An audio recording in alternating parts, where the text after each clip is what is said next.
আমার নামে একটি মিথ্যা অপপ্রচার চালানো হয়।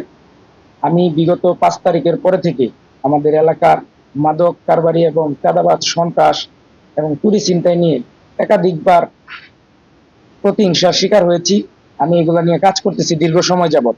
5 তারিখ এই নির্বাচনের পরে 12 তারিখের পরে আমি আমাদের এলাকার মাদক ব্যবসায়ী এবং চাঁদাবাজ এবং চুরি ছিনতাই যারা করে তাদেরকে ডেকে বলেছি যে আজকের পরে থেকে এই ধরনের কোনো কাজ এলাকাতে তোমরা করতে পারবা না।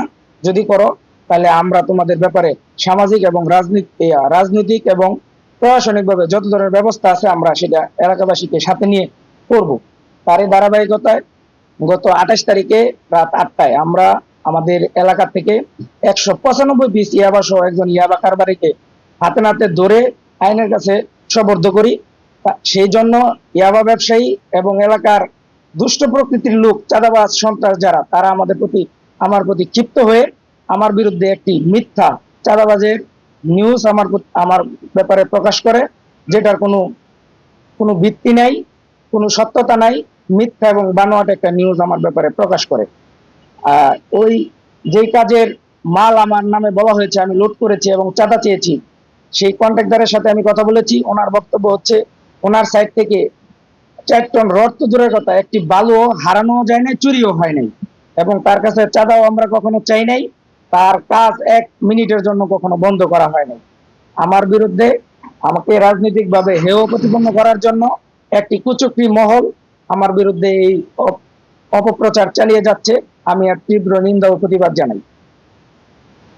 আরেকটি জিনিস আপনাদেরকে অ্যাড করি, এই মাদকের ব্যাপারে আমি কাজ করতে যে মাদক কারবারিরা ইতিমধ্যে অনেকভাবে আমাকে হুমকি দামকি করছে এবং ওনারা আমাকে মেরে ফেলার জন্য বিভিন্নভাবে বিভিন্ন জনের কাছে বলছে, এবং তারা বলতেছে আমাকে মেরে ফেলার জন্য একটা মানুষ মারলে কয় টাকা লাগে, 50 লাখ টাকা তারা ফান্ড ক্রিয়েট করছে, এরকম তথ্য আমার কাছে আছে।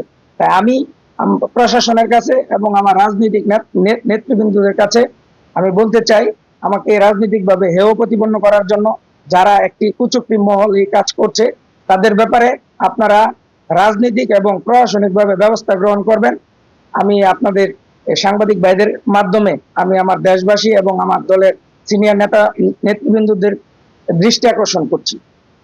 ভাইয়েরা, এই যে আপনারা দেখেন, কিছুদিন আগেও আমি প্রায় 195 পিস ইয়াবা সহ ইয়াবা কারবারিকে ধরে আইনের কাছে সোপর্দ করেছি। এই জন্য মাদক কারবারি এবং যারা আমাকে এই মাদকের সাথে সম্পৃক্ত দুষ্ট প্রকৃতির লোক তারা এটাকে সহ্য না করতে পেরে আমার ব্যাপারে মিথ্যা ও বানোয়াট নিউজ প্রকাশ করছে। এবং আমাদের এই গাজীপুর 3 আসনের মাননীয় সংসদ, ওনার বক্তব্য গাজীপুর 3-এ কোনো মাদক থাকবে না। তারই ধারাবাহিকতা আমরা দিন রাত কাজ করে যাচ্ছি মাদক এবং সন্ত্রাসের বিরুদ্ধে।